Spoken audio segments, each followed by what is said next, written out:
Hi hello ನಮಸ್ಕಾರ, welcome back to my YouTube channel. ನಾನು ನಿಮ್ಮ ರಜನಿ ನವೀನ್. ನಾನಿವತ್ತು ಉಳಿದಿರೋ ಅನ್ನದಿಂದ ರೊಟ್ಟಿನ ಮಾಡೋದು ತೋರಿಸ್ತಾ ಇದ್ದೀನಿ. ಇದಕ್ಕೆ ಸ್ವಲ್ಪ ರುಚಿಗೆ ತಕ್ಕಷ್ಟು ಉಪ್ಪನ್ನು ಹಾಕ್ಕೊಂಡು ನೀರು ಹಾಕ್ಕೊಂಡು ಕುದಿಸ್ಕೊತಾ ಇದ್ದೀನಿ.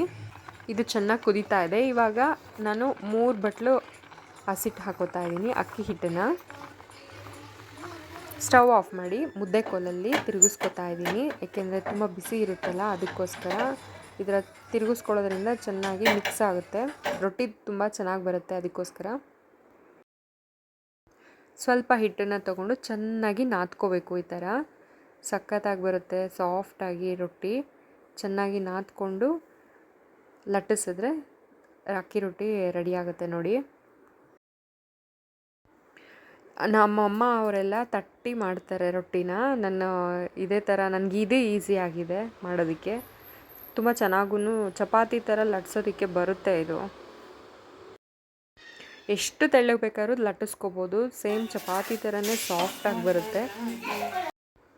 ಈ ಥರ ಹೆಂಚು ಮೇಲೆ ಹಾಕ್ಕೊಂಡು ಅದಕ್ಕೆ ಸ್ವಲ್ಪ ನೀರನ್ನು ಸ್ಪ್ರೆಡ್ ಮಾಡಿ ತಿರುಗಿಸಿ ಹಾಕೋತಾ ಇದ್ದರೆ ಚೆನ್ನಾಗಿ ರೊಟ್ಟಿ ಬೇಯುತ್ತೆ ನೋಡಿ ಫ್ರೆಂಡ್ಸ್. ಬಿಸಿ ಬಿಸಿಯಾಗಿ ಸಾಫ್ಟಾಗಿರೋವಂಥ ಅಕ್ಕಿ ರೊಟ್ಟಿ ರೆಡಿಯಾಗಿದೆ. ನಾನು ಇದಕ್ಕೆ ನಂಚ್ಕೊಳ್ಳೋದಕ್ಕೆ ತುಪ್ಪ, ತೆಂಗಿನಕಾಯಿ ಚಟ್ನಿ ಮತ್ತು ಮೊಸರನ್ನ ಇಟ್ಕೊಂಡಿದ್ದೀನಿ. ಸಖತ್ತಾಗಿತ್ತು ಫ್ರೆಂಡ್ಸ್, ಟೇಸ್ಟ್ ಅಂತೂ ಸಖತ್ ಸಾಫ್ಟಾಗಿಯೂ ಇತ್ತು. ನೀವು ಒಂದ್ಸಲ ಮಾಡಿ ಟ್ರೈ ಮಾಡಿ ಕಮೆಂಟ್ ಮಾಡಿ ಹೇಳಿ ಹೇಗಿತ್ತು ಅಂತ. Thank you for watching. Bye bye, take care friends.